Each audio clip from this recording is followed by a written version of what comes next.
Dear colleagues, thank you for having me here. It's a pleasure. Can I have my video, please?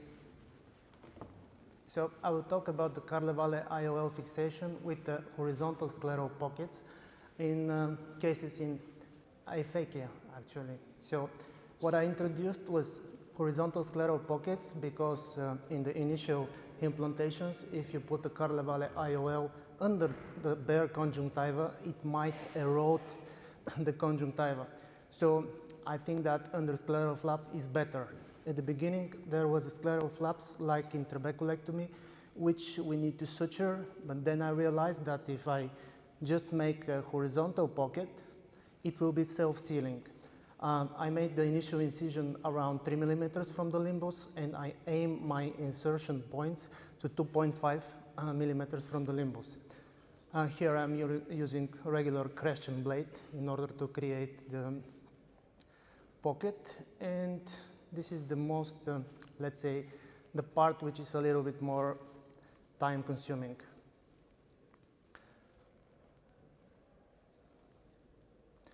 So the next thing which is really important is the loading of the lens, which I think it will be shown in a moment.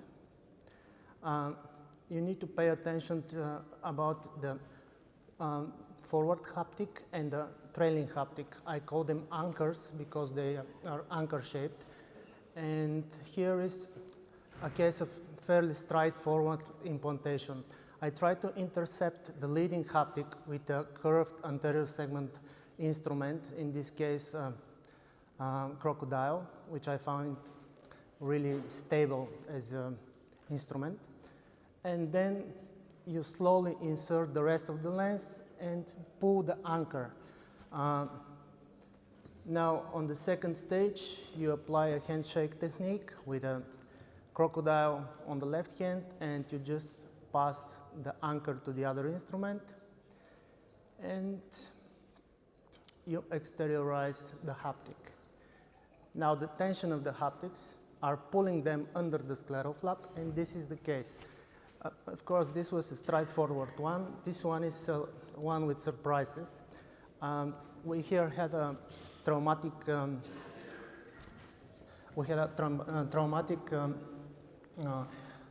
lens and capsule CTR complex in the vitreous cavity. So what I got lucky here that there is no significant simmering, but still I needed to clean the capsule and to divide the tension ring from the lens in order to extract them from the eye.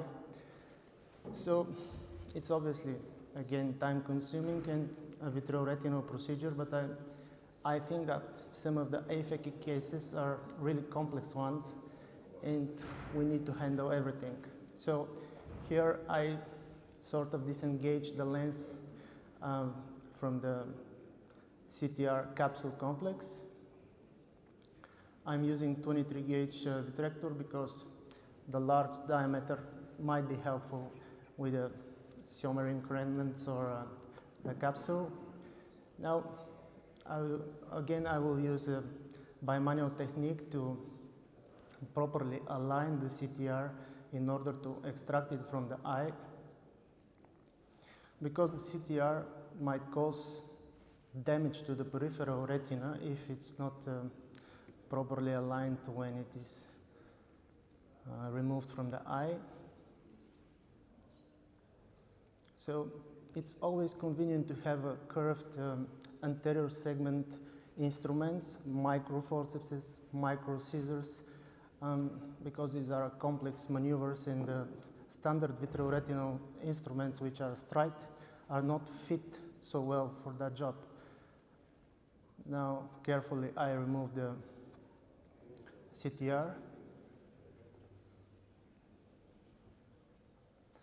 Next step will be lifting the IOL. Of course, I have a PFCL down there to sort of protect the macular area, because we might expect that something can fall down.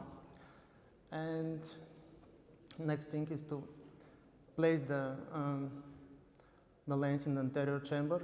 In this case, I was lucky again. It's a hydrophilic lens, so it's not so tough to be divided with a micro scissor.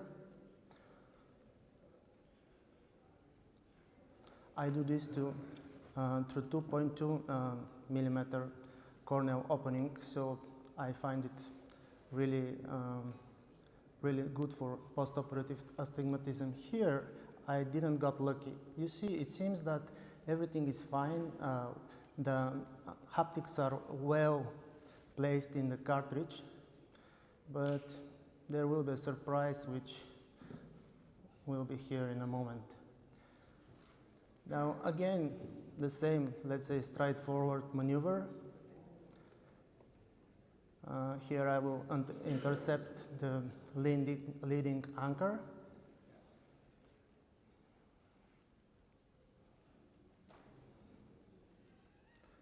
And now I will point your attention to the end of the injection, where probably with the plunger, the anchor here is teared. So I don't have a trailing haptic anymore. What to do now? Do I need to expand this lens to change it to another, or do I have to do another maneuver? So what I decided again to use my horizontal scleral pocket, but to apply a Gore-Tex sutures, because you see the haptics resemble pretty well the AECOS AOL configuration, and the Gore-Tex fixation of AECOS AOL is well-known procedure. So now I created two openings, obviously.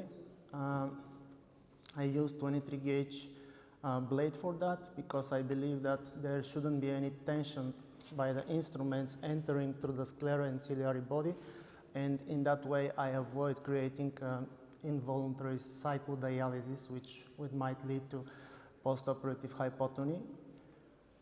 Here, this is the first part of the Gore-Tex suture. It is a CV8 size suture. The second one.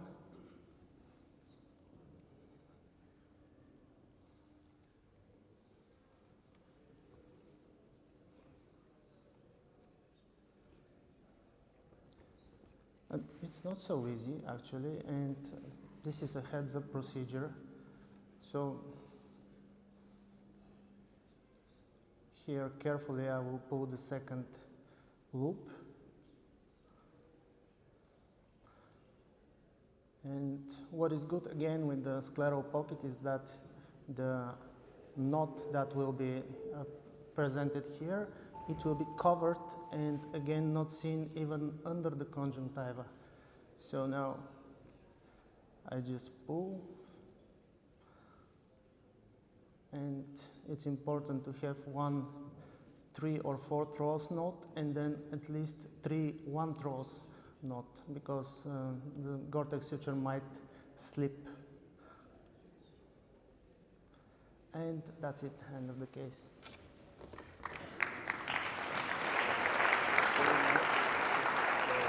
Very nice and elegant surgery.